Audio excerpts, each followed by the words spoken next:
Pretty good. Yeah, and just even to use for your own kind of personal use and kind of highlight and advertise on your newsletters. We've done something similar during the Access to Medicines Ireland conference, and it worked really well. I think we're ready to go. Okay. Good evening, everybody. Welcome to our November 1st Weds. My name is Mark Cumming, and I'm the head of Comhlámh. Comhlámh, many of you probably know, with the Association of People of the International Development Sector, and also those interested in global justice issues. And we're delighted to host these first Weds as part of our contribution to raising critical reflections and critical discussions about local and global issues. And the topic tonight couldn't be more topical in terms of connecting up the local and the global. So we're delighted to have you. We're in partnership with the Department for International Development in Maynooth University, and we have our resident moderator, Eilish Dillon, who I'll hand over to now in a moment. And Eilish, thank you again. Just to acknowledge again the support we get from Concern Worldwide.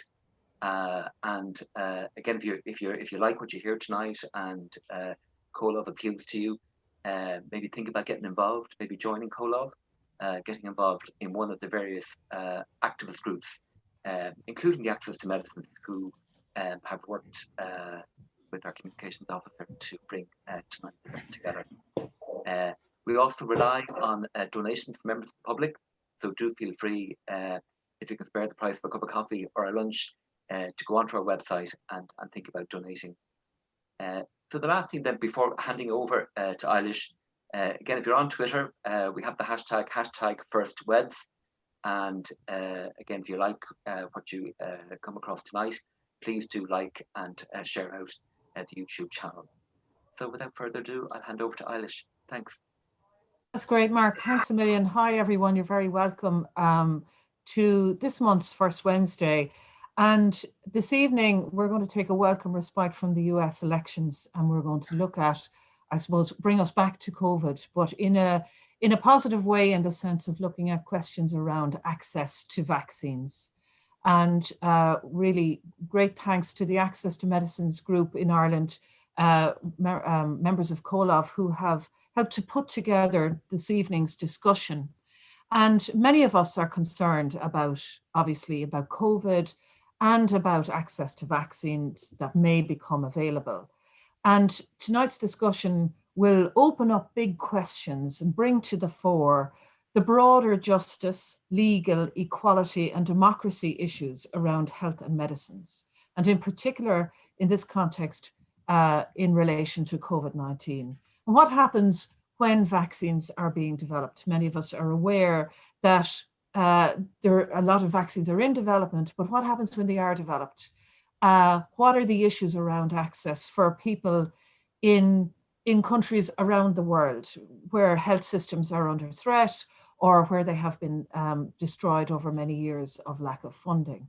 But there are bigger questions then, of course, around the political economy of medicines, of vaccines, and all around access to health more broadly. So we'll discuss some of those issues tonight, and we look forward to your contributions through any questions that you might have. Please feel free to put them into the chat there in YouTube, and they'll be fielded to us and to our panelists. And then I'm delighted to welcome our panelists this evening, each of whom has different relevant experience to bring to our discussion, from connected but different perspectives, and all of whom are committed to ensuring fairer processes in relation to access to health. And our panel this evening are Scourse, who's a policy advisor for MSF's Access Campaign, and she's based in the UK.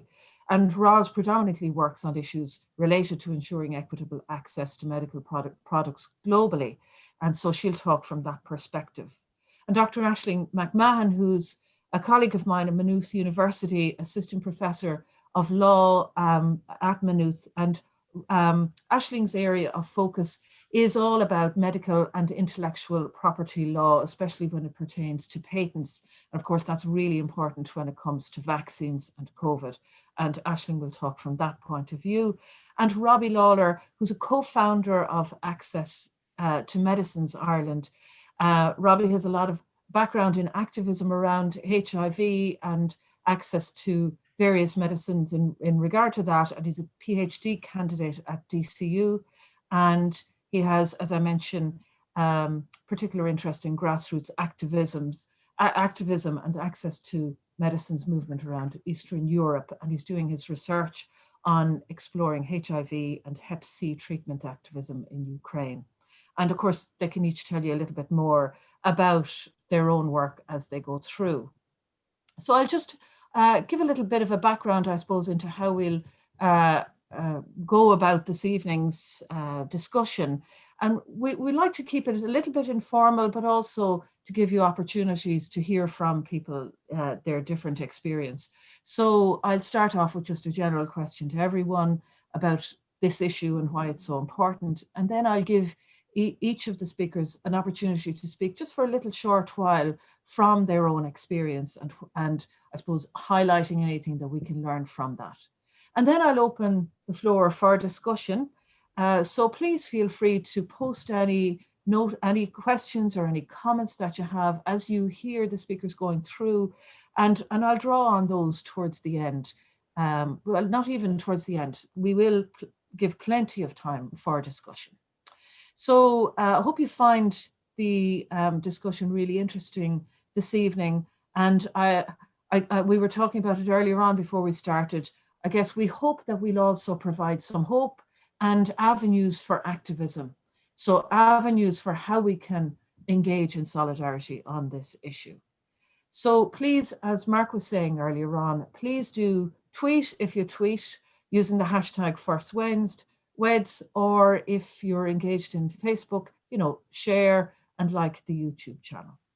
So let's start maybe, and I'll ask each of our speakers in turn, if you wouldn't mind, why you think access, I suppose, to medicines is such an important issue, especially when it comes to COVID.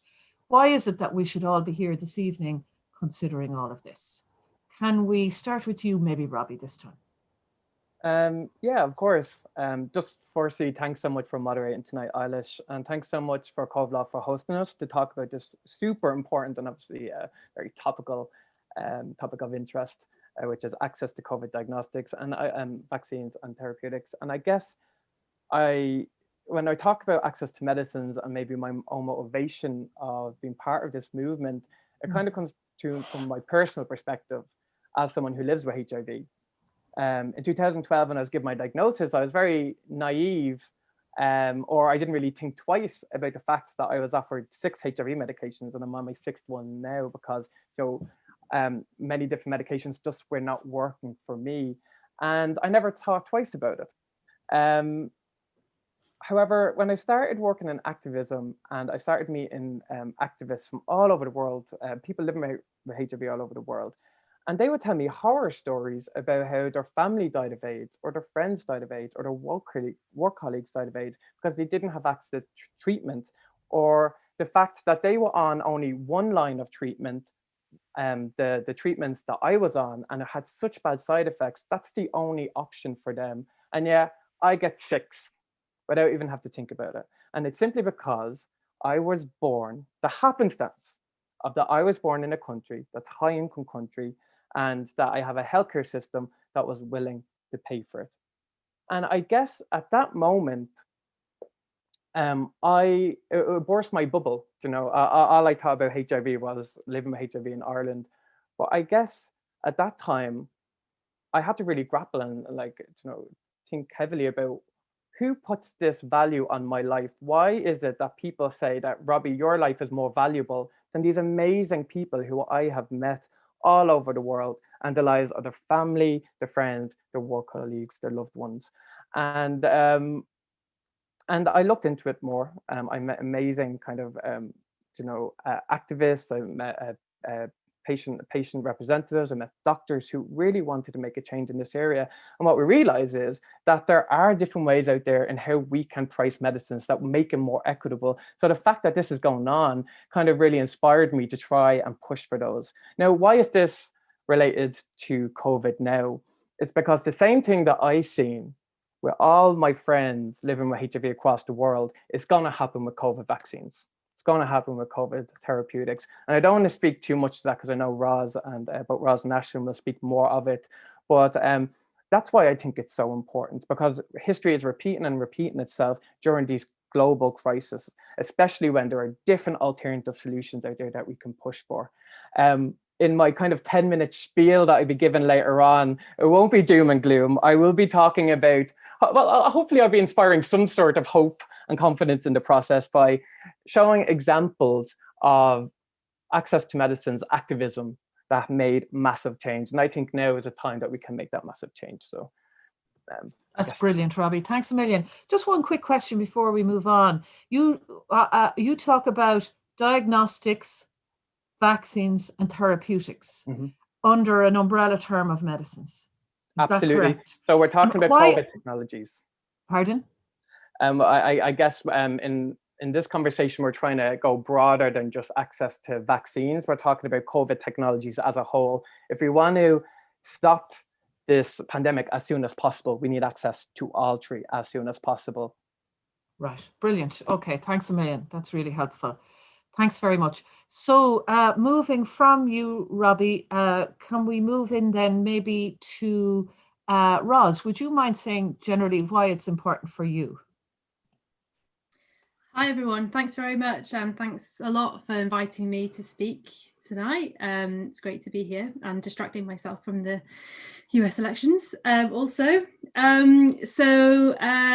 Yeah, why is it important? I guess for me, when you said that question, it feels like access to medicines, it's not just a kind of, or COVID technologies, it's not just a debate topic. It's not just like a conceptual debate. It's essentially about a question of who, you know, in some cases, who will live and who will die, basically.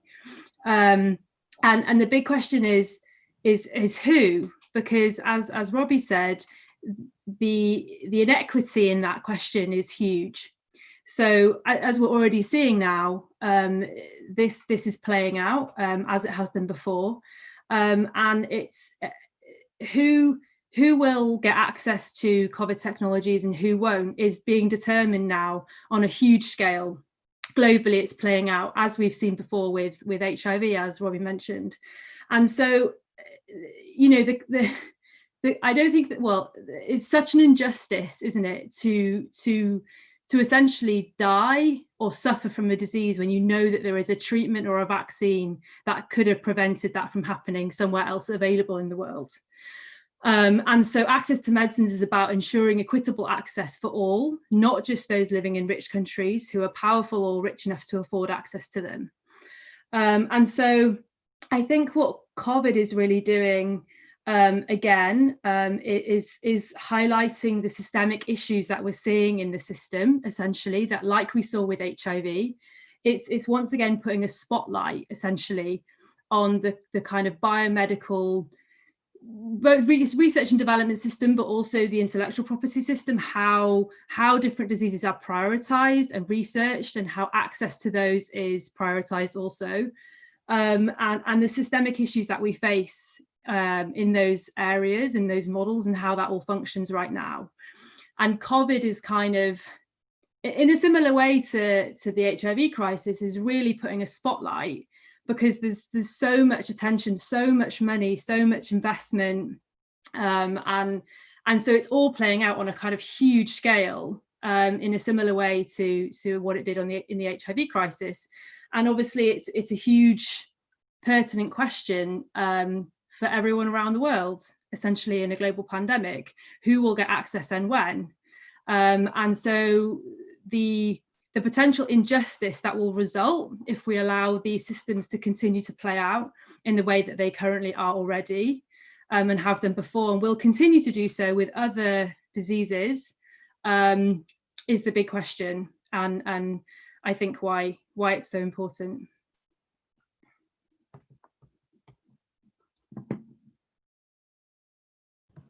That's brilliant. Thanks, Roz. It strikes me that basically from both of you, you've said so far, it's nearly kind of I don't want to use the term battle because I don't like that kind of military metaphors, but it's a challenge to ensure that history doesn't repeat itself, and to bring that experience, as you talk about there, as you mentioned there, Robbie, and you also talked about it there, Roz, to bring people's real lived experience to bear in this kind of bigger world that seems somehow very far away. But anyway, we'll talk a little bit more about how those systems, what they look like, how they operate, and how they might be addressed, that you mentioned. Thanks, Roz. Aisling, over to you. So why for you is it really important? Yeah, so I think access to medicines, it's an area that I've worked on, I suppose, for the last number of years. And within that work, I see many of the injustices that already Roz and Robbie have highlighted. And I suppose the important thing is this really is a question of life and death, and it's not a question that's hypothetical. And I think that's extremely important to bear in mind. And the others have already highlighted that there has been huge, significant examples in history of where we've really made mistakes, I think, as a society, and where we have let obstacles like intellectual property be used as obstacles to hinder access to medicines. And I'll give some examples of those later on, and I'm sure others will as well. And I would be, at a personal level, want to ensure that we don't make those mistakes again, and many others would do the same. The other thing about COVID, I think, is there's a certain discussion. I think it's right to have the discussion that vaccines are so important and therapies are so important. And I think within the public discussion, there's been much hope placed on having an effective vaccine and an effective treatment, and that's fantastic. But I think the conversation also needs to be had around, well, when there is an effective vaccine or a treatment or a diagnostic, will we have access to that, and who will have access? And who are the key decision makers who are going to make those calls about access? And at the moment, with the status quo the way it is, there is a significant role that patent holders and intellectual property rights holders, including pharmaceutical companies, play in deciding who gets access and on what terms, including the price. And the reality will be that even if the prices are seemingly low from a higher income country point of view, that's not going to be low enough for many countries and many people to afford it. And the other thing is, it's not just about price, it's also about supply. If pharmaceutical companies don't agree to allow others to manufacture vaccines and therapies, if they don't grant licenses to do that, it will mean, I think, directly that we're going to have a reduction in supply of what we could have had. And that will also mean that higher income countries won't get access in, what they think that we will get access, but actually it will either be delayed, it will take a long time, or we simply won't have enough access and we'll have to ration treatment. And we already have a lot of rationing going on. In all of our health systems across the world. Within a global pandemic, we can't afford to have rationing because we already, all at a personal level, are experiencing the social consequences, the economic consequences, and unfortunately the health and cost of human life on a daily basis with this pandemic. So I think there's really important issues to be discussed, but we can't just focus on when will there be a vaccine or an effective treatment. We also have to think about the access.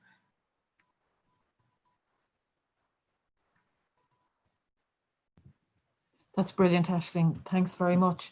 It strikes me there from what you were saying, really. Somehow it seems to me, and correct me if I'm wrong, that a lot of the public discourse is about this assumption that there will be access once there is a vaccine. And Robbie has already highlighted that it isn't only about vaccines, obviously, that it's much broader than that. And of course, that's part of it, but it's much broader than that. But these questions about power and decision making, ownership of rights, and how important that is for life and death. Often they're not discussed at all. Actually, it's more of a case of when is it going to happen? Who's going to win the race around the vaccines? But anyway, we'll pull out some of these issues as we go through this evening. So I wanted to give everybody an opportunity just to talk a little bit more detail, to be able to kind of, I feel you've really captured lots of points already in just a very short period of time, actually. Well done for that.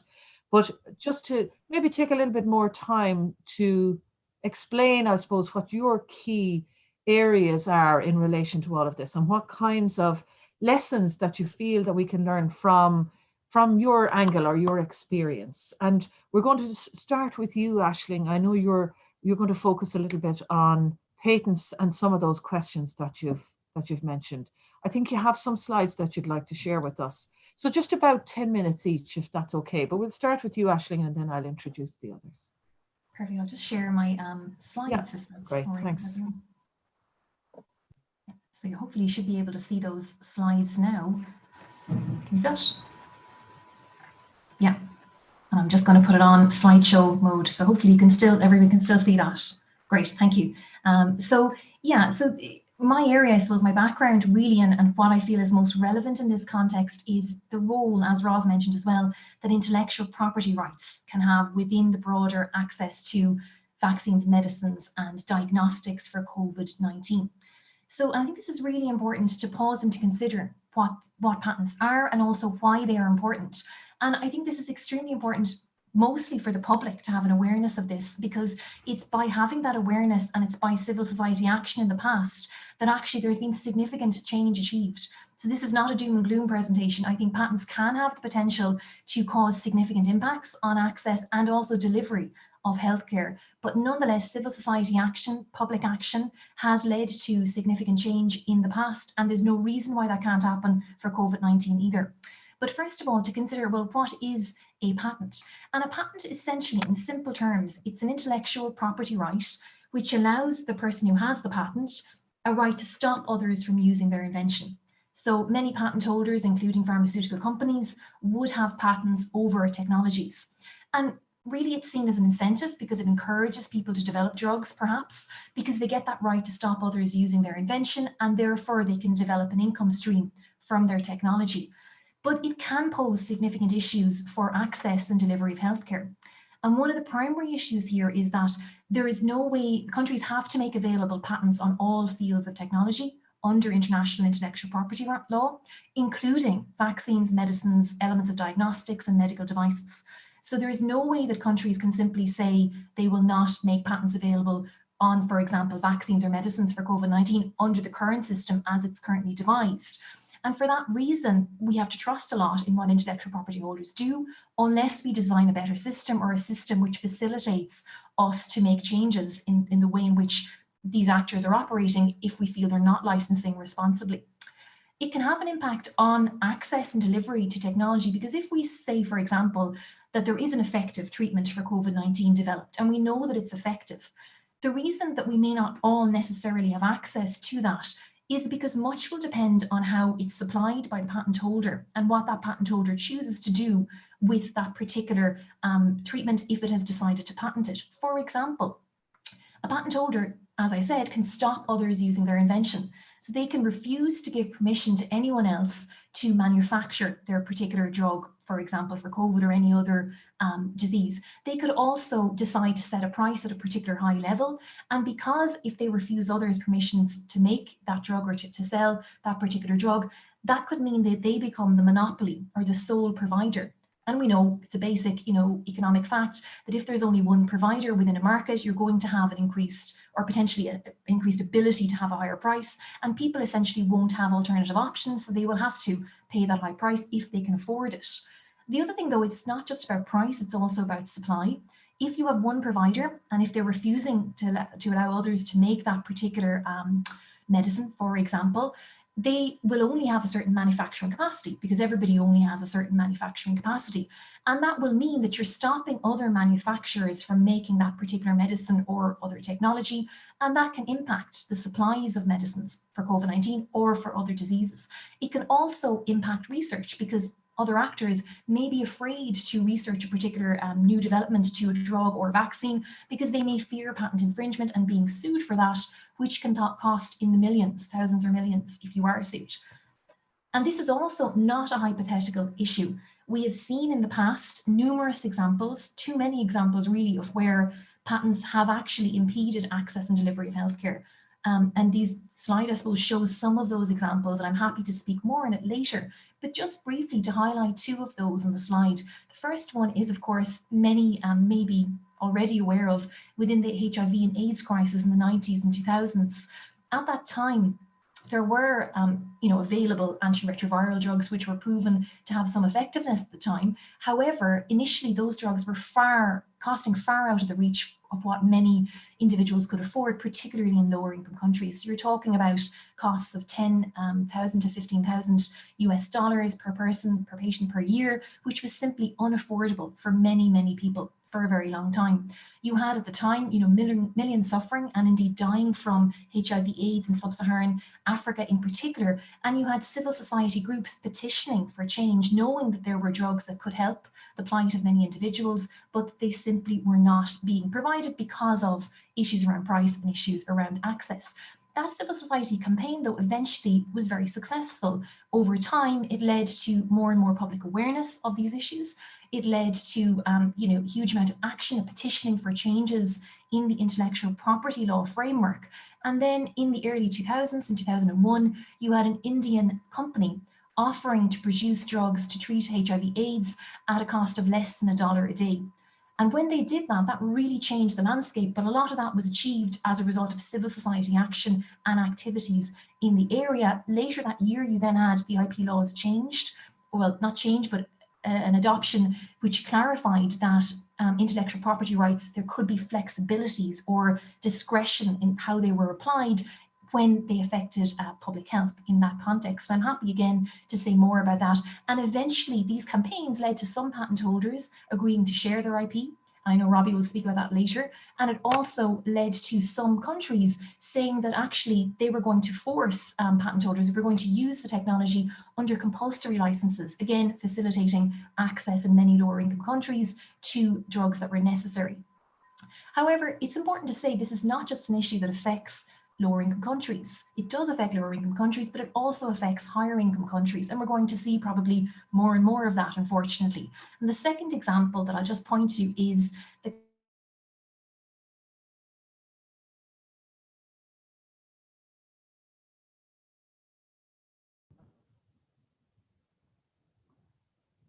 You all right there, Aisling? Pardon? Yeah, there you go again. Sorry, we just lost you there for a second. You said a second issue you'd like to... Thanks for letting me know. Yeah, sure. Go ahead, you're fine now. Yeah. Great. So Myriad had patents over BRCA1 and BRCA2. And mutations or changes on those genes signify that somebody might have an increased risk of developing some types of cancers.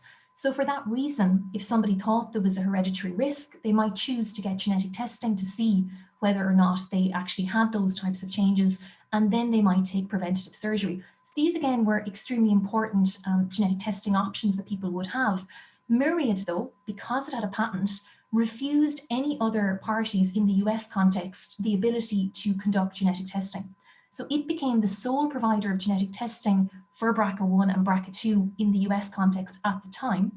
And actually this was highly problematic for several reasons, not just price, but in terms of price. Before the ACLU's successful challenge to the patents, the testing at the time was costing in the region of $2,200 US and more in some cases by Myriad. Immediately after, that price dropped to less than $1,000 US, and it's dropped significantly since. And that action in 2013 led to those patents being rejected by the US Supreme Court in the Myriad case. So again, civil society action highlighting and achieving change in this access to medicine or delivery of genetic testing context. And there's other contemporary examples that we can see. For example, hepatitis C, there's examples whereby, again, there's been huge issues around access to medicines and civil society action and public discourse changing this process. And also in the cystic fibrosis context recently, as 2019, you had changes there being petitioned for, and eventually access in the English context being achieved around Orkambi for cystic fibrosis. But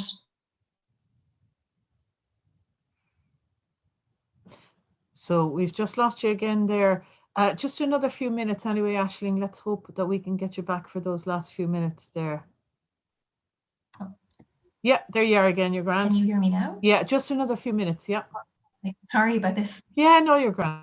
Perfect. So in terms of COVID-19, just to say briefly that it's also affecting COVID-19. So we've already seen examples where diagnostics in the COVID-19 context, where one diagnostic company challenged another for producing testing for COVID-19, public backlash meant that the challenge was stuck. They dropped the challenge, but still that was happening in the COVID-19 context. We've seen the US, Gilead in the US agreed to give 100% of its supplies to remdesivir in July to the US, so no one else was going to get those supplies. And for August and September, 90% of its supplies for remdesivir, which was one of the treatment options at the time, and since been changed, but at the time it was seen as having great hope for COVID-19, was to go to the US. And again, that affects directly other countries, because if 90% of the supply is going to the US, you know, there's only 10% left for the rest of the world at the time, unless there's another manufacturer. And the fear is that this will happen, and is happening with vaccines as well. So some countries are doing deals already to get preferential access to vaccines, and that's going to affect the supply that's there, and it's going to mean that there won't be equitable access if that continues. But the important thing is there is hope. And the hope is that there are ways in which the intellectual property system can be used to allow countries to compulsory, so to issue licenses without the patent holder's permission to produce drugs where needed, or vaccines indeed where needed in some specific contexts. But to do that, countries have to have effective laws. And therefore, it's important for us in the Irish context and another context to see how effective our laws are, and if not, to make changes. And the other very, very important development, and I'll finish on this, is that there are voluntary licensing initiatives. And the World Health Organization in particular has a really strong initiative, the CTAP initiative, which it encourages sharing of data and sharing of patents and intellectual property rights in a global spirit of solidarity in order to control the COVID-19 outbreak and eventually in order to eradicate it. However, Ireland and many other countries have not endorsed that yet. And we would argue that actually this needs to be endorsed. Many civil society groups have said that this is one of the best way forwards in order to get agreements on sharing IP, on sharing data, and eventually, hopefully, on getting us out of the COVID-19 context. So I'll finish on that, and hopefully that was a whistle-stop tour, but hopefully gives some insights on the area. That's brilliant, Aisling. And I see there's lots of, and you've highlighted them for us, there's lots of issues there that people can pick up on us on. So please drop questions into the YouTube live chat, and then we'll come back to them later on. If you want Aisling to talk about that CTAP initiative, for example, or or how the governments might need to kind of, I suppose, update their laws in order to ensure that access is more equitable, or that they can allow for discretion when it comes to this intellectual property rights. So some of those issues that Aisling has brought up there, which are really interesting, and some of those cases that you've mentioned that are also very interesting. So if anybody wants to ask, or wants Aisling later on to talk a little bit more about any specific issue or any of the others, of course, please just drop your questions into the YouTube live chat. Thanks a million, Aisling, that's brilliant. And now I'll pass over to Roz from MSF, who will talk about their campaigns and their work on access. Thanks, Roz. Thank you very much. So I'm just going to share my screen as well. I hope you can see that. Yeah, Robbie's nodding. So I'm just going to, there we go. Okay, great. Thanks very much. Yeah, and I think this this follows really well along basically from the previous presentation in terms of essentially what I'm going to talk a bit about what MSF has seen in the past, some of the work that we're doing on COVID, and some of the solutions that we see for access to COVID treatments based on some of the solutions we have seen in the past for other diseases.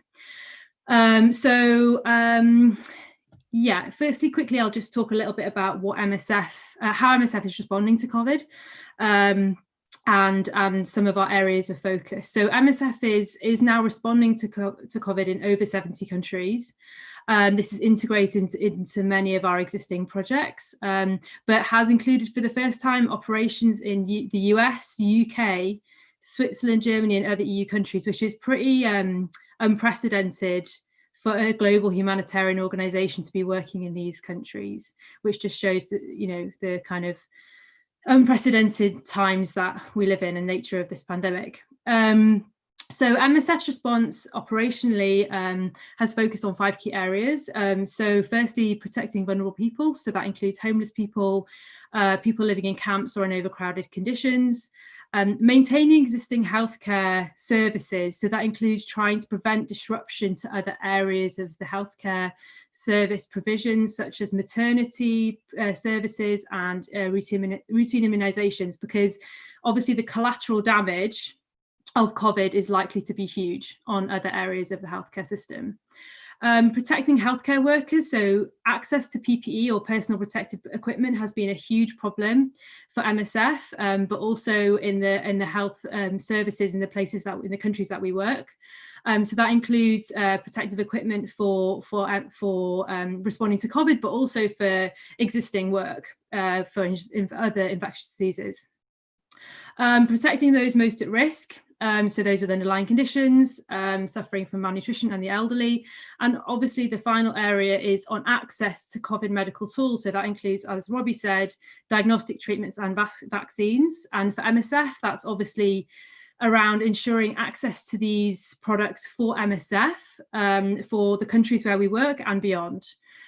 So yeah, this is obviously my area of interest and focus and what I'll talk mostly about today.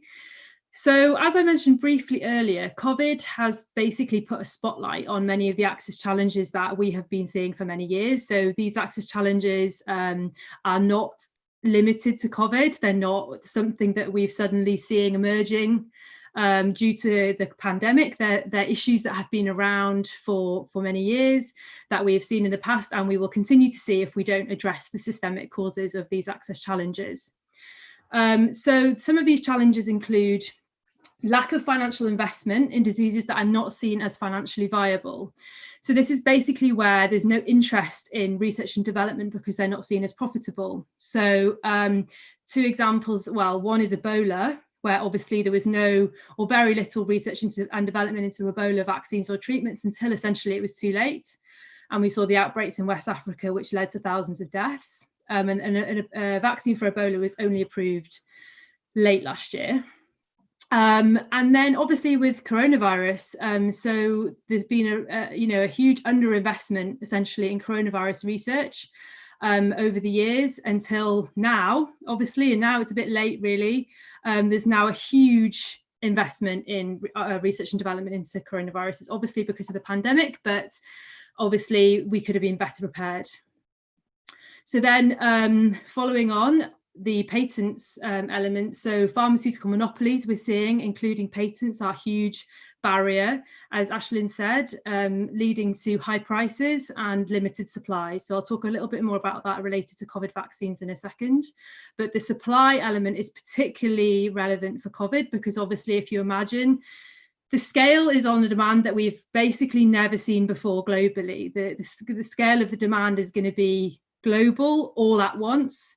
And completely unprecedented. So we basically need to scale up supply of any successful treatment or vaccine as quickly as possible because the whole world's going to want it essentially. So that is a huge challenge. And then the other thing that's particularly relevant for MSF and the places that we work is lack of suitability for different populations and settings. So for example, the Ebola vaccine took many years of development, under development for many years. And then finally, when it was developed, it actually has to be kept and stored and transported at -70 degrees, which obviously is a massive challenge if you need to get it to rural parts of Democratic Republic of Congo, where the outbreak is. And it was not developed with these communities in mind. It was not developed thinking, how are we going to get that vaccine to these rural places and store them there? And so we need to make sure that doesn't happen again with COVID, and that the products and vaccines are developed with specific populations in different settings in mind, not just thinking about, oh, how could someone in the UK get access? It has to be thinking about all different kinds of settings. So obviously these challenges generally lead to global inequities in access to life-saving products, and something that we've seen many times before and we're seeing again with COVID. So just on what we've seen before, just briefly, I thought this was a really good slide that I saw on a webinar. I've actually stolen this slide, the credit is below, from the director of the Africa CDC from a DNDi webinar yesterday or the day before. on essentially the delay or the time lag between when basically people living with HIV in the US back in the mid-90s got access to HIV treatment versus when people living with HIV in Africa got access. And you can see the time lag there between the peak of the blue line and the peak of the red line, which basically shows that there was a 10-year delay between when people in the US got access and people in Africa got access. And that led to 12 million deaths in Africa, which could have been avoided, essentially. So the treatments existed, they were saving people's lives in the US, but people in Africa didn't have access. So they died basically knowing that there were treatments that existed that could have saved them. But the 10-year delay in access due to the inequitable distribution and access to these products led to those extra 12 million deaths. And essentially, we just can't let this happen again with COVID. But it is starting to happen again, essentially. Unfortunately, we're seeing this starting to play out again, particularly with COVID vaccines. So as Eilish mentioned, there is many COVID vaccines in development. But rich countries, essentially high-income countries, are already starting to pre-book or pre-order these potential future vaccines. So this graph is basically showing which countries have pre-booked the most potential. These are not even approved products, COVID vaccines already. So the UK has pre-booked enough COVID vaccines potentially for more than 5 doses per person. And then the US and the EU. And then going down right at the bottom there is LMICs, which is low and middle income countries. There's a tiny proportion there for low and middle income countries. And obviously, if you're looking at a situation, at least initially, of limited supplies of these products, you're basically looking at a hoarding situation where high income countries are hoarding potential future products, and low and middle income countries will have years of delay again before they get access. So, I mean, yeah, as Eilish said earlier, I think often, at least in this country or in the UK, people, we talk about when is the vaccine going to be available? Is it going to be available for Christmas? And people don't think about access because it's likely, to be honest, in the UK that there will be access relatively soon, at least for priority populations. But for people living in low and middle income countries, there could be significant delays before they get any access. So this is showing something similar, basically, that basically countries representing only 13% of the world's population, so high income countries, have essentially pre-booked more than half of the initial supply of COVID vaccines already. So it's likely there'll be a significant delay before other low and middle income countries will get access. And a report that came out yesterday from Duke University actually said it could be delays until 2024, until some countries have full access for their priority populations. So what we need to do essentially is make the pie bigger. So one of the challenges is, obviously, we're told that there's a limited supply of vaccines, or supply of suppliers of potential future COVID vaccines, which at least in the short term is likely or true. But in the long term, what we need to look at is increasing the size of the pie, like increasing the amount of available supplies for COVID vaccines, essentially. So maximizing that supply. And so pharmaceutical monopolies and patents, as Aislinn said, block manufacturers or block other manufacturers from producing. So this can lead to limited supplies and keep prices high. So obviously patents are the problem, or one of the problems that we're seeing, or intellectual property rights more broadly, are one of the challenges we see to access. This is also the case with HIV medications. And so because of what we've learned over the years, because of what MSF has seen, right at the beginning of this pandemic, we called for no patents on COVID drugs, tests and vaccines. We said there should be no patents, they should not be granted, they should not be enforced on COVID products, so that we can massively scale up supply and bring prices down.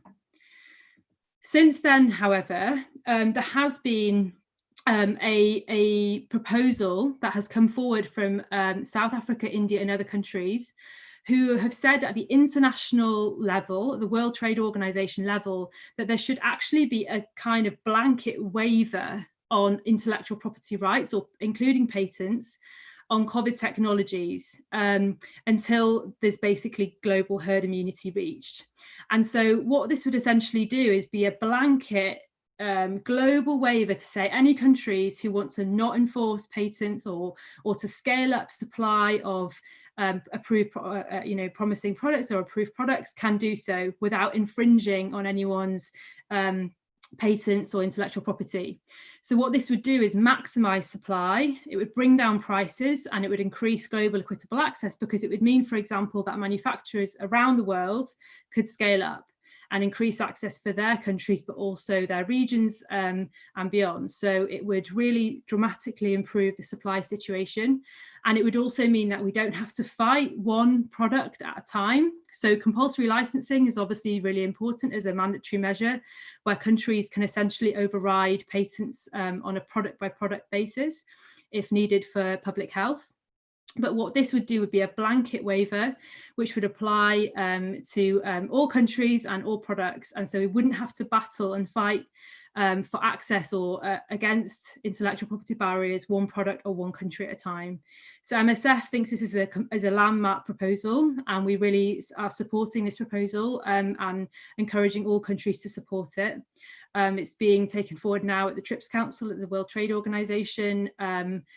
And it remains to be seen, but yeah, as usual, we're seeing some opposition from high-income countries, so that's where the challenge lies. But we see this as a big hope in access to COVID products, and something that we'll be focusing our advocacy on in the coming months. Yeah, I think that's it. So I ended on a positive note, hopefully. That's great. Thanks very much, Roz. So lots of issues there about the intellectual property rights, and but also kind of, I suppose, campaigns that people can support. And maybe we'll talk to you a little bit more later on about what people can actually do. And you mentioned that it's that kind of waiver on intellectual property rights is being discussed. So you might tell us a little bit more about that later, but we'll come back to you. So thanks a million for that, Roz, really interesting.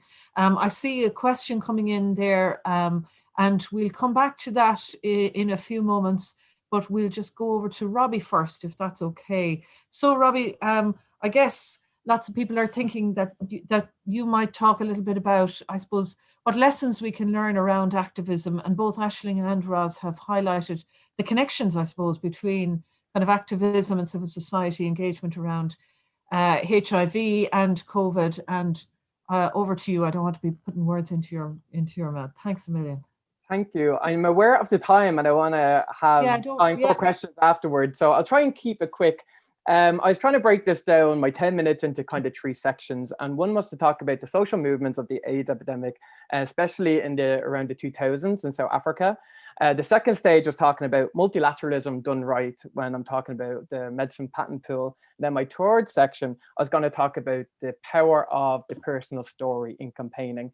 So I know both Roz and Aisling talked about it, so I won't go too much into it about kind of AIDS activisms in the 80s and 90s, but I do want to highlight it again because it's such an interesting and relevant time in history when we talk about the COVID, I guess, access movement now. So let me just kind of move on until half my part so I don't take up too much time. But let's go to 1998, where a treatment action campaign in South Africa attempted to change African law to allow them to pursue flexibilities in intellectual property law so they could buy generic, cheaper, life-saving medicines. None of this crap of 10,000 to 15,000 per year per patient. But they came up against massive backlash. 39 pharma companies attempted to sue the South African government under the Nelson Mandela leadership. Now, this was at a time where millions of people were getting infected and dying. So it just shows you the, I guess, inhumanity of this time in history. In addition to pharma companies, there was also huge pressure from US and other high-income trade groups as well. But the fantastic thing is the Treatment Action Campaign stood firm through all of this. And their message was quite simple, that intellectual property rights are not human rights, but they are trade policies that are implemented for the purpose of protecting profits and not public health. And we've seen this narrative and activists in both the Northern Hemisphere and the Southern Hemisphere, and they kind of join forces in their direct action tactics to highlight the health inequalities and inequity caused by the patented drugs. So this gained huge public sympathy and gained the attention of world leaders. Still to this day, the AIDS legacy of the 80s, 90s, that activism. As someone living with HIV who wasn't born in those days, I'm just fed up with it. It's like very much ingrained in who I am now. So it's super, super powerful. And two big outcomes came from this.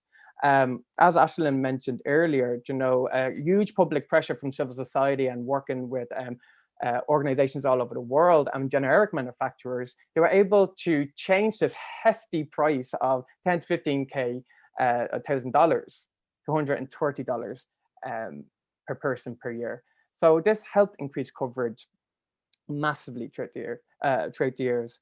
But another amazing outcome was the Doha Declaration in 2001, and Ashton kind of talked about this, but this symbolized a softening stance on intellectual property rights, as the declaration really affirmed that governments should use legal means to overturn patents and other forms of intellectual property rights for the betterment of the public health system. Now, of course, you know, although the Doha Declaration was fantastic, it still does come with a lot of issues. Like in Ireland, you know, we have many barriers in our way of issuing a compulsory licensing, let's say. But what I really want to stress here, and this is my last point on it, is that collective action during a time of crisis can see large-scale reforms, especially in the access to medicine movement. People standing up and using their voice and using their stories can really overcome the massive corporate lobby that's out there. So the next item that I really want to kind of bring to your attention then is the medicine patent pool. And this was established in 2008. So the Medicine Patent Pool is the United Nations-backed public health organization. And for me, regardless of some of its faults, it is a symbol of multilateralism done right. And basically, the Medicine Patent Pool relies on voluntary agreements from companies, patent holders such as pharmaceutical companies, so that they give, so they license for countries to manufacture generic versions of that drug. So basically, this brings cheaper drugs onto the market much quicker, because these countries don't have to wait 20+ years for the patent to expire. And as Roz was talking about manufacturing capacity, you know, if many generic manufacturers within a country can make this drug, it leads to competition, and competition leads to even more reduced prices on generic drugs. And this has been super successful. So between 2012 and 2018, the Medicine Patent Pool facilitated the distribution of generic medicines to 22 million people in lower and middle income countries. This is also true for the Hep C cure, Sabosavir, which was priced between 50 to 70 grand per patient per treatment in Ireland. So ridiculous money. So the Medicine Patent Pool really helped to make this available and affordable to many countries. And this all comes thanks to public outrage and tireless activism in the HIV community. And the scale of more affordable HIV medicines is one of the best public health success stories, I guess, ever recorded. So I guess you might ask, why do I bring up the Medicine Patent Pool as a success story when we're talking about COVID? Well, many people, when we talk about the likes of CTAP, might say that it's too idealistic or that it might not work, when in fact, a large part of CTAP, which basically is calling on pharma companies to provide voluntary licenses for vaccines, therapeutics, and diagnostics, that model is already there in the Medicine Patent Pool, and we know it works hugely successful. In fact, if CTAP was to be fully functional, fully endorsed, we had pharma completely on our side, the Medicine Patent Pool will be one of the primary mechanisms in which we can make that a reality. So I guess lastly, my last kind of push for hope that we can have change is, I've talked about collective action, and I've talked about the power of multilateral public health bodies, but now I want to talk about the power of personal narrative and how every single person can add their voice. And by doing this, I want to give the example of Just Treatment, a organization in the UK, and their campaign for Orkambi, the life-saving cystic fibrosis drug. So the problem around with Orkambi in the UK around 2 years ago was that Vertex was demanding £104,000 per patient per year for their drug. So the UK government said, obviously, this was far too high of a price, so the negotiations stopped. However, during this time, the drug wasn't made available. So you had so many families in crisis around the UK leading grassroots movements. And what they were doing was they were writing to anyone who would listen to them, to Vertex, to local MPs, to the NHS, to NICE. But nothing happened. No one budged. So at this point, Just Treatment says that Vertex were holding out on the immense pressure. The Vertex were holding out because they thought that the immense pressure that MPs were facing from families of those living with cystic fibrosis, that they will eventually cave. While the UK government thought that by withholding access to the treatment, it will inevitably affect Vertex profits, and they'll eventually drop their price, and then they can do negotiations. But this didn't happen on either side. This led to a stalemate, and ultimately the people most affected were those living with cystic fibrosis. So this is when Just Treatment stepped in. Just Treatment helped organize alongside these campaign groups, but added an additional dimension to their campaign toolbox, the threat of a compulsory licensing. In the UK, they called it a Crown license. And the overall goal was to tell the UK government that simply asking pharma companies to reduce the price of their medicines was not enough to shift their position on price. And what we know from this campaign tool of personal narrative, and by coupling it with a threat of a patent, the effect was kind of twofold. For one, we were threatening, if you don't reduce the price, if Vertex doesn't reduce the price, well then we're going to overturn your patent and it's going to affect your profits. But what it also says to the British government was, you know that you have a mechanism in which you can make or can be available to everyone who needs it, this life-saving drug. If you don't do anything, that is a political choice and it's all on you. So very powerful. Their campaign, Plan B for Orkambi, used personal stories. It got considerable traction in British media, and if you're in the media, you get traction in the government. And this media attraction was really highlighted when families of those living with cystic fibrosis set up a buyers club in Argentina. So basically, they flew to Argentina and they bought cheap, generic, and high quality medicines, and they brought them back. Now, this form of activism was one, fantastic to try and give access to treatment for those young people with cystic fibrosis who really need it. But what it also done was really put emphasis that the NHS isn't providing the duty of care to the citizens as they said they would.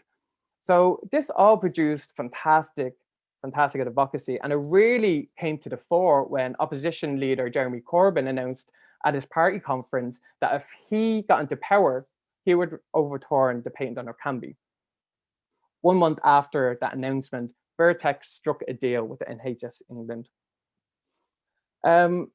Why I bring up this is because the UK would be considered a hardliner when it comes to intellectual property rights. As Roz said earlier, it's normally the wealthy countries that try and protect intellectual property. It's like it's their baby, knowing the effects it has globally. So the fact that one of the biggest parties, the opposition party in the UK, said that they're going to use mechanisms to kind of overturn patents when it affects public good was a massive shift in kind of the paradigm of how we think about patents in wealthy countries. So let me just end with this quote from the Just Treatment story. The Dermot MacDonald, who runs the show, basically said this. He says, taking on multi-billion-dollar drug company like Vertex was never going to be easy, but we should never underestimate the power that a group of determined parents and patients can wield. Now, the reason why I bring this up again is that every single one of us is a patient of COVID. Every single one of us need to have access to COVID technologies if we are to return to some sort of normalcy as soon as possible, and we're to reduce the collateral damage that Roz was talking about earlier. If we allow the market to dictate when we have access to treatment, the bottleneck of vaccines and medicines will mean we'll have global rationing of these, and we will be affected by this pandemic that we all have COVID fatigue from for many more years. However, as I highlighted from the start of this, I'm trying to put a positive spin on it all. What we know from the HIV epidemic is massive political shifts create big political opportunities in which a space is created for us to fight for radical reform. We've seen it before, and now we need to kind of harness this energy and use this space to kind of push for the solutions which both Roz and Aislinn talked about. I guess what we need to do now is we need to build on what we learned from before. How do we organize bigger? How do we organize better? And how do we organize faster? Thank you. That's super, Robbie. Thanks a million. And really great to have those in particular, three examples that you've highlighted of campaigns that have been really, I suppose, very powerful and effective in many ways. The Treatment Action Campaign, and then the Medicine Patent Pool, and you link that then to the CTAP that we were talking about earlier, and then the Just Treatment Campaign. A call to action there at the end, Robbie, and we'll come back to that because I think I'm sure that's what everybody listening wants to kind of get a handle on at this stage is, so therefore, where to from here? What should we do? And we'll come back to that. There are a few other questions that have come in. Thanks to the three of you for your really interesting contributions. And I am very conscious that the time has been short, and I'm sure you're peppering to talk about other things. So hold on to them for a second, and you might want to respond to each other because I think you've really dovetailed and complemented each other very well in what you've been talking about. But just three actually, but on two issues have come in to the chat, and let's go to those first, and let me do that as an encouragement to other people to put any questions that you might have into the chat. Not everybody has to respond to everything. Okay, so if you want to respond, grand, and if you don't, just, maybe one of you might respond to one thing, but if you really want to say something, you're welcome, but don't feel you have to, you know what I mean? So the first one there is about Pfizer, and it's from Hervé, I think maybe that's how it's pronounced, I'm not sure, that Pfizer Pharma has announced large-scale manufacturing by 2021 in Ireland. And does anybody have any idea from an intellectual property standpoint if Ireland will make access affordable? And then a related question from Mary, who asks about, or has heard of a few different pharmaceutical companies, including Pfizer, working together on a vaccine, and isn't that a good thing? And then the second area then is, to what extent does the panel feel that the legal architecture as it relates to knowledge and technology production is driven by corporations? And I suppose, I think all of you have mentioned the power of corporations when it comes to intellectual property and ways of either, the campaign to waiver those or to soften it. I think one of you used that term. So would anybody like to comment on either of those questions? Yeah, I can. Go ahead there, Aisling. Yeah, you can start. Roz, we'll come to you then next. Yeah. Right, so just in terms of the Pfizer questions, I won't comment on the specifics of the Pfizer manufacturing issues, but what I would say is that I know the question is phrased, would Ireland make access affordable? And actually I think we need to think about that question because it's really, would Pfizer make access affordable?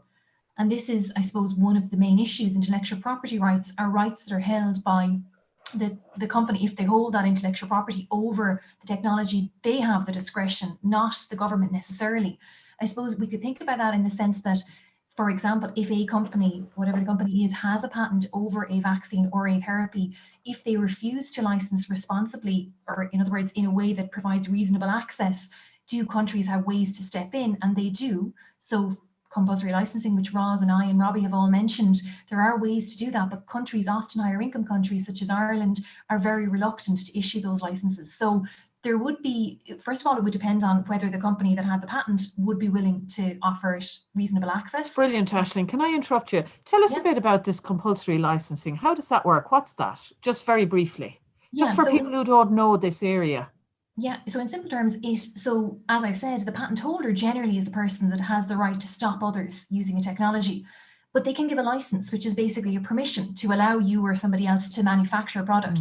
Sometimes if they refuse to do that, the country where they need access to this technology can say, well, the patent holder has refused, we've tried to negotiate with them, they're still refusing, and therefore we are going to mandatorily, or we're going to issue a license. So we're not going to seek their consent, we're simply going to issue a compulsory license.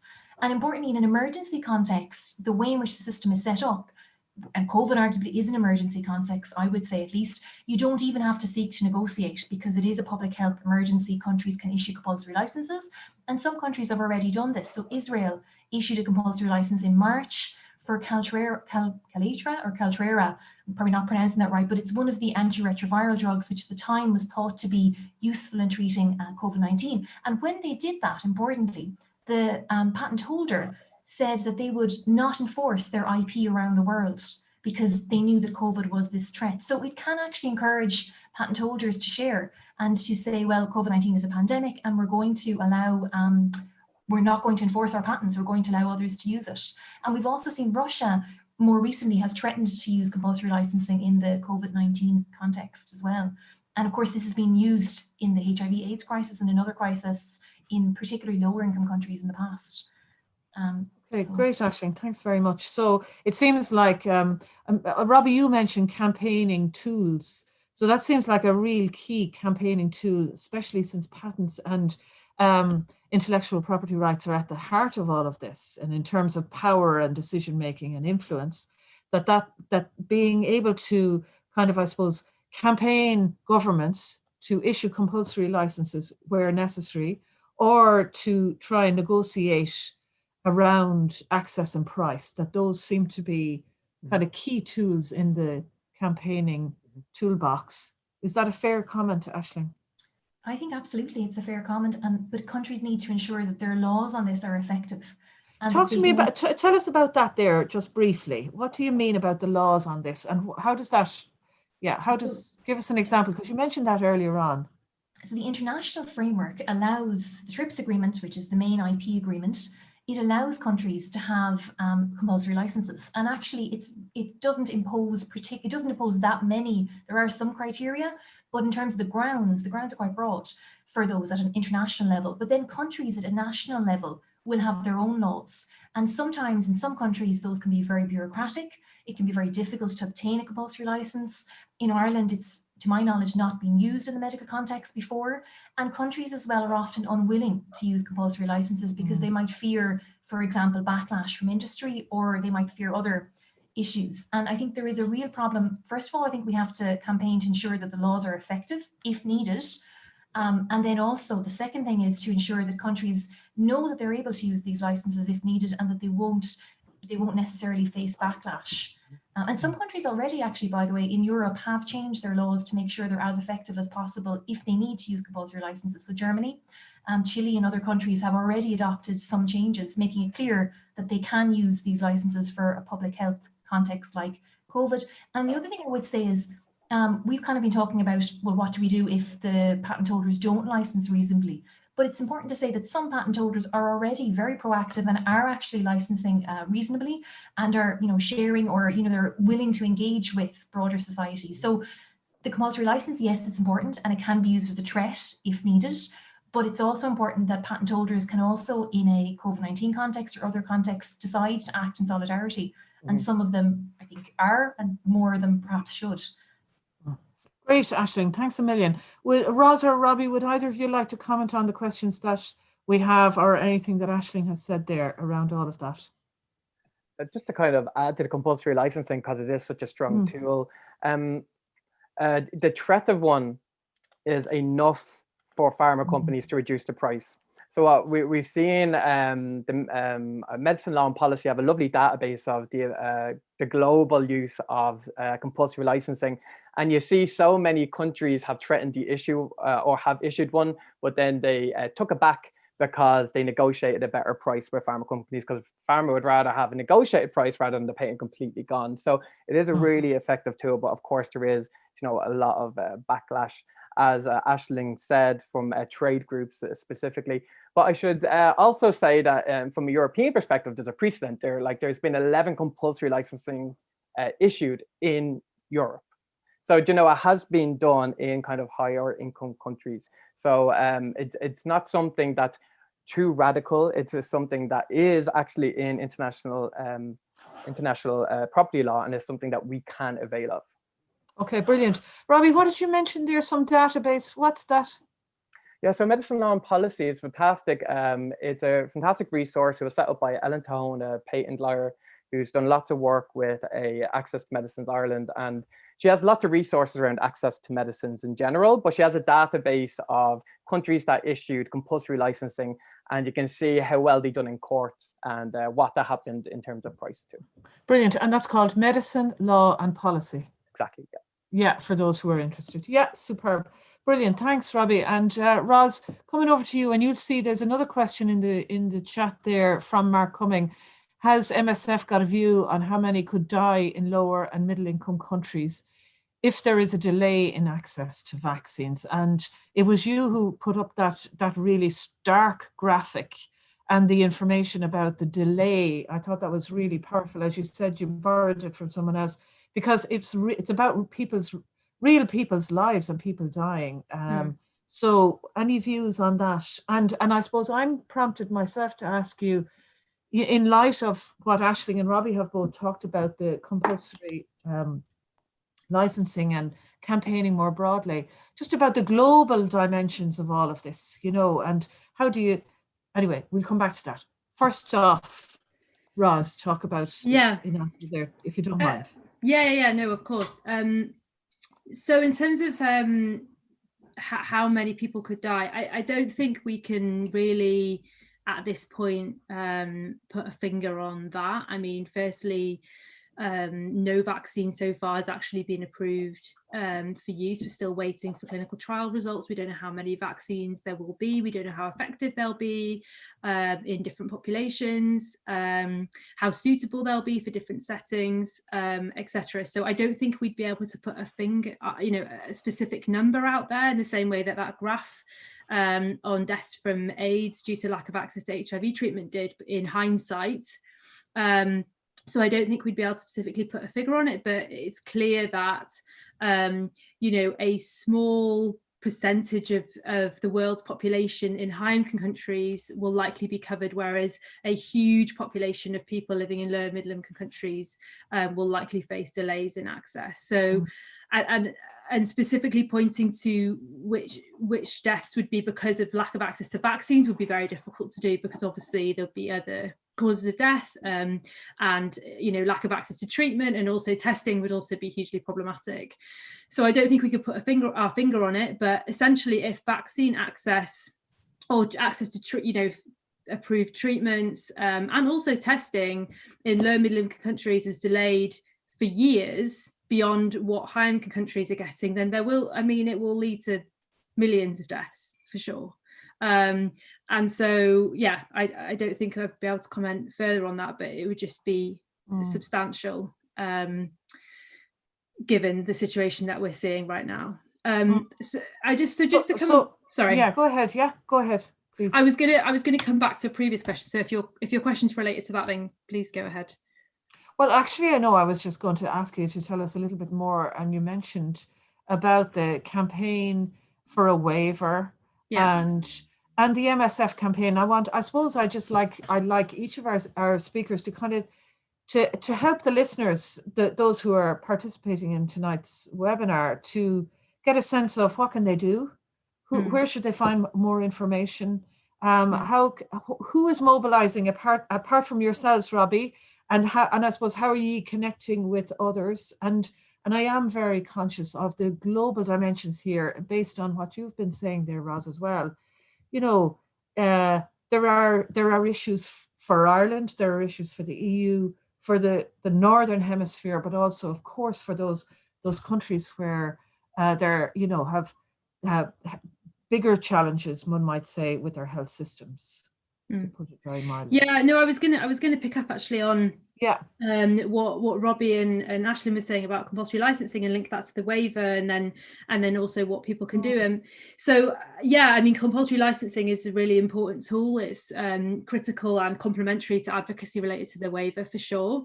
I mean, in the UK, we've been calling for them to consider their laws around compulsory licensing, particularly recently after there was actually a shortage of a COVID treatment, remdesivir, in the UK because of the supply situation. And so we called for the UK government to issue compulsory license to tackle that shortage, even for their own population. They, and they're very reluctant to do that because of the pharmaceutical lobby essentially behind the scenes. So yeah, that's definitely a tool that we have in the toolbox. But then also just to highlight that the TRIPS waiver, or the IP or patent waiver that I mentioned, would be a way of, if that got through essentially at the World Trade Organization level, at the kind of TRIPS Council level, if that was actually passed, then what that would mean is that countries wouldn't have to look at their, at each product and think about whether they need to issue a compulsory license. It would just be automatic waiver for all COVID tech, essentially, or medical products. So we wouldn't have to have this kind of very, well, in some cases, delay in sorting out issuing a compulsory license, when actually a waiver could be a kind of automatic way of avoiding some of these barriers. So that's why I think that for sure complementary, but the waiver on a kind of systemic and fast solution to many of these problems is a great one. And obviously lower middle income countries have really come up to support this proposal. And now what we're seeing is high income countries, including the UK, the EU, the US, blocking or saying they don't support the waiver. So it was just last week, it was discussed at the TRIPS Council, at the World Trade Organization, and the UK came out and said they did not support the waiver, and only thought that voluntary mechanisms were suitable, essentially, which still acknowledges that IP is a problem, though, which was interesting. If they think that voluntary solutions are needed, such as the medicines patent pool that Robbie talked about, that still acknowledges from the UK that IP can be a problem. So that's an important acknowledgement, but we do need compulsory measures or the TRIPS waiver at a global level to also acknowledge that this is a global problem. It's not just about one country or one product.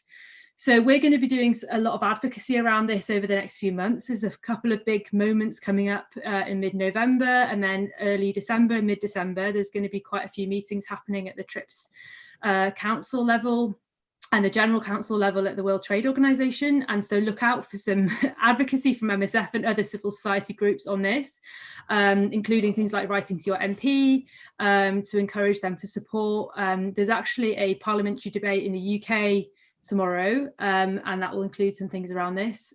So hopefully there'll be lots of opportunities for people to get involved and to support this particular proposal. So yeah, look out for them, I would say. Brilliant.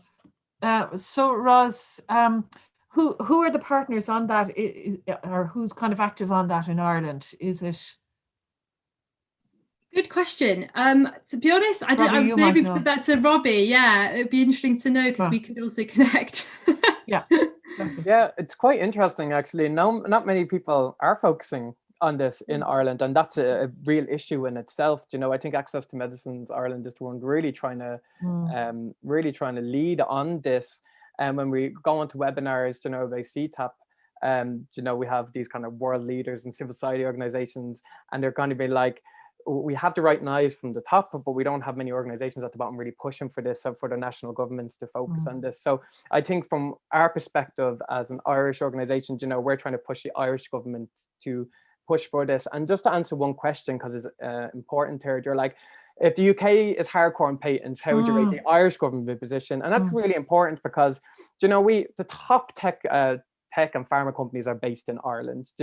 I think the pharma company industry, I say, employs over 40,000 people in Ireland. So people have this idea that the Irish government won't say boo to pharma here, but that's actually not 100% the case. And we know this because Ireland signed up to the Benelux initiative. That's basically Belgium, Netherlands, and Luxembourg. And is these small countries hoping to negotiate en bloc with pharma companies to reduce the price of medicines. Now, this initiative, it's quite up in the air at the moment, but it is symbolic of, Ireland kind of putting its foot down to an extent with it. When we talk about CTAP, there's 4 countries in Europe that have signed up for it. Michael D. Higgins actually spoke at the UN General Assembly in support of CTAP as well. So, do you know what? We do have sympathizers within the government. We're hoping that we're pushing our policy position on CTAP. Hoping to get more support from the health committees there as well. So yeah, there is Robbie, yeah, brilliant. Thanks very much for that. Can you see the question there from Breda G? I presume that's you, Breda Gahan, and she's asking, how can we best support, other countries' ministries of health to demand access to essential COVID-19 vaccines and medicines? For example, the role of the African Union, Irish Aid, the World Health Organization. So, I suppose what are the what are the international development wings of government saying about all of this in terms of the global dimension? So let's talk. I'm not expecting you to have all the answers. I'm just. Yes. I like a collaborative approach because I certainly don't know all the answers. But what I can tell you from the Irish position of kind of what we're up against is, many kind of politicians and health committees, they're up to their eyes in so many different things. They don't know the ins and outs of, international patent law and how this affects COVID. Some don't even know the difference between CTAP and COVAX, completely different initiatives. And so what we're trying to do is trying to inform them of what the initiatives are out there for one. However, when we did ask a parliamentary question about, where's Ireland's stance on these initiatives, they did come back to us saying they're waiting for the World Health Organization to get back to them about it, but also that they're in consultation with the pharma industry, and they're not in consultation at all with civil society organizations in Ireland. So there's a big issue there. So that's what we're fighting for, is we need to be the voice. You can't have industry without civil society there. So that's what we're really pushing for. And I guess if people listening want to help us, come on to visit www.accesstomedicines.ie. That's our website. We have all our contact details. We're an open forum group, and we just look for so many people who are just interested, happy to give some time, because what we're going to do over the next few months is push for this and kind of highlight to the public and to the government these initiatives exist and they should support it. Brilliant, Robbie. Thanks a million. Aisling, would you like to make any comments on any of those points about, I suppose, how to bring this forward, or what's needed in bringing this forward in terms of campaigning? Yeah, so I think Robbie's point is very true, bringing more awareness to this issue. And that's why, we're working in Access to Medicines Ireland to try and bring more awareness to it and more, I suppose, engage more, with what is going to happen when there is an effective vaccine and treatment, what will happen. And the other thing I think is we do need, as within the Irish government, we do need to be supporting initiatives like CTAP. So CTAP is a World Health Organization initiative, which relates to, I think, Breda's question. So it is a WHO initiative, and they are trying to encourage solidarity. And Roz mentioned the Waiver, and I think the Waiver and compulsory licensing and CTAP, they're all different ends of a spectrum. So, if pharmaceutical companies are willing to engage with CTAP and are willing to voluntarily license their technology in the interest of solidarity to get us out of the pandemic, then they should be supporting CTAP. If they're not willing, then countries need to be thinking about compulsory licensing. And that allows you, as others have mentioned, to have, to engage on a product by product level and get change. But of course, that's going to be slow. So if that doesn't work, we're going to have to think about having, a waiver, a blanket, which is perhaps the most radical of all those solutions. So I think, individuals, if they're listening, should be thinking about, raising these issues with others, speaking about it, and perhaps also joining us and others to try and get action in terms of Ireland supporting CTAP. And it would be important for Ireland to do it because it doesn't just affect Ireland, it affects other countries as well. And Ireland, Michael D. Higgins was issuing his support for this initiative. There's no reason why Ireland, particularly as we join the UN Security Council, why we wouldn't be saying, well, we want to be a leader in this field, and we are saying that actually CTAP is extremely important and that we will endorse it and take measures to support it. And the other thing is funders. So a lot of this, we haven't really mentioned, a lot of the COVID-19 vaccines and treatments are being supported by public money. And I think we do need to have a conversation around, well, what are the clauses within those funding agreements? There have been discussions in CTAP about introducing clauses that would encourage people using public monies to voluntarily license or offer licensing in reasonable terms. And I do think funders have a significant amount of power in this way to have a leverage there, to encourage responsible licensing behaviour. And of course, patent holders, some of them are already doing this. So you're speaking to convert it with some. Yeah, brilliant, Aisling. I think it's a really good place to wrap up. I know that Comhlámh will be putting the the contact details for Access to Medicines Ireland into the YouTube kind of area, I suppose, so everybody can access the campaign. And Roz, I guess if we look at the MSF website, we'll find your Access campaign there as well. And I know it's not like we have rival campaigns here. It's really about everybody just trying to access information, because lots of people don't have this information about, or this perspective. I haven't really heard an awful lot of this in mainstream media, this kind of much more global perspective, this kind of issue, this question around access and equity and justice with regard to it. So it's a really important debate, and your contributions have been so interesting and so important for it.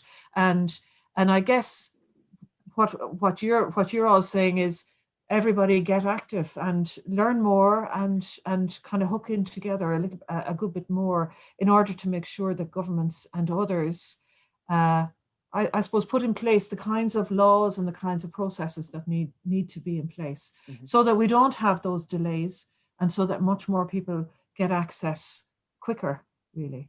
Is there any just final comment from anybody before we wrap up fully? Just to thank you. Sorry. Yeah. No, I was just going to say thank you very much for organising. I mean, a huge part of people getting active and getting involved is awareness on these issues, right? And so it's been slightly driving me nuts, the kind of narrative that I've been hearing on the news around, pharmaceutical companies saving us from COVID-19, which, obviously they play a huge role in developing technologies, but obviously we also need to push to ensure that there's a critical access to those, and it's not just those with like power and money who get access, basically. So we need to get these critical kind of access points out there, so people are aware of the challenges and the kind of the other side of the coin, I guess. So thanks very much for hosting this debate. Yeah, and for organising it as well, to Robbie and all at Access to Medicines Ireland and Comhlámh. Thanks very much for your really interesting contributions, and to all who participated this evening. Take care, everyone. Thanks very much. Thanks.